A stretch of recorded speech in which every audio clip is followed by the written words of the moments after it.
Emperor Pigs, Pizza, and Cigs. Dear God, this show.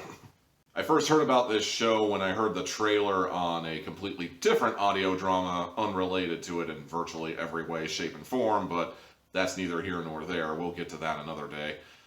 The trailer, when I first heard it, man, that thing is exhausting. It was just so high energy and bouncing off the walls and manic. Just, oh man, I've got to check this thing out.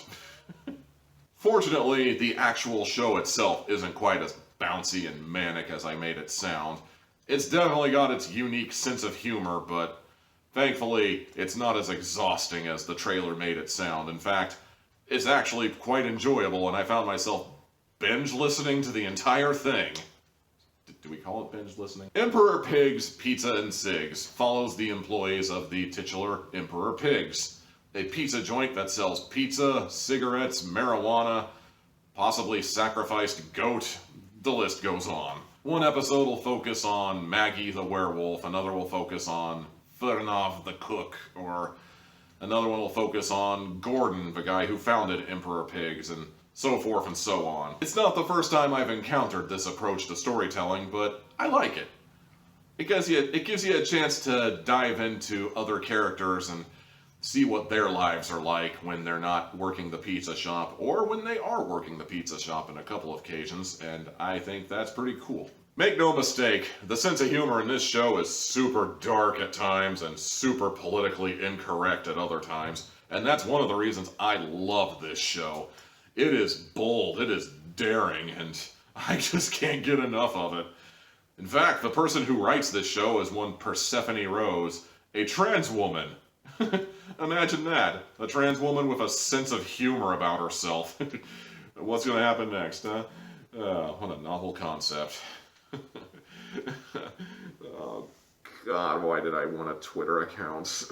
The show is fantastic, but if I'm being entirely honest, it's not flawless. It does have a thing or two that bug me personally, or really could bug other people potentially. Specifically for me, it would be KT, who shows up later on in the show. You know, I try to show some degree of leeway when it sounds like a character is being voiced by someone in a completely different room than the rest of the cast.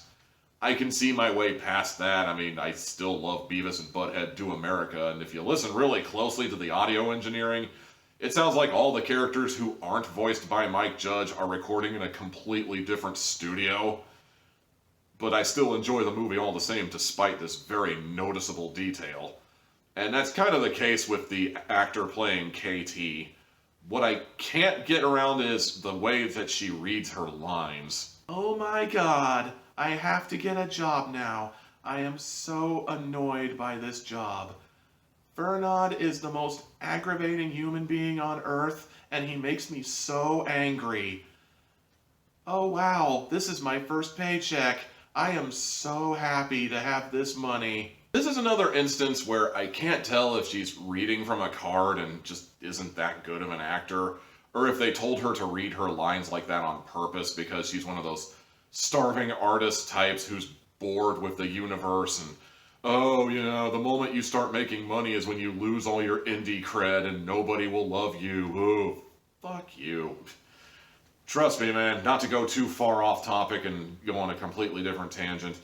Starving artist, been there, done that, highly overrated, shut up and give me money. I can't wait to sell out. Okay, tangent over. The only other thing I can really think of to complain about is the theme song, and it's really less anything wrong with the theme song itself and really more to do with my personal pet peeve against that fucking Billie Eilish whisper sing style that's really popular in pop music right now. I get that it's a quiet song, but God, that just drives me up the wall. I hate that. Again, personal pet peeve, doesn't affect my overall score. And speaking of scores, we're only 2 episodes into this audio drama review series of mine, and I'm already giving out my first 4 out of 4.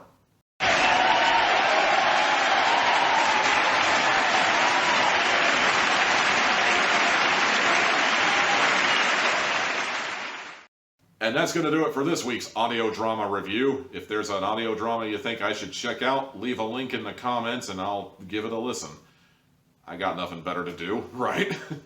In the meantime, be sure to like, comment, subscribe, ring the bell if you actually mean it, and click on the channel for more delicious, delicious Tommy Teal Hat goodness.